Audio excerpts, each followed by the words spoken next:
একটি প্রান্তিক পরিবারের চিকিৎসক কন্যা, একমাত্র সন্তান, তাকে নৃশংসভাবে খুন করা হয়েছে, ধর্ষণ করা হয়েছে। তার মা রাস্তায় নেমেছিলেন অরাজনৈতিকভাবে, জাতীয় পতাকা হাতে নিয়ে মানুষ সম্পৃক্ত প্রতিবাদ করেছিল। যে প্রতিবাদ শুধু পশ্চিমবঙ্গে হয়নি, শুধু দেশে হয়নি, সারা পৃথিবীতে ছড়িয়ে পড়েছিল। আজকে সেখানে পুলিশ লাঠিচার্জ করছে, জাতীয় পতাকাকে পা দিয়ে মারাচ্ছে।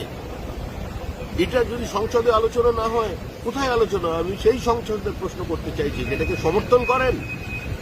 এই যে সিপিআইএম, ওখানে তৃণমূলের বর্বরতার বিরুদ্ধে কথা বলেন।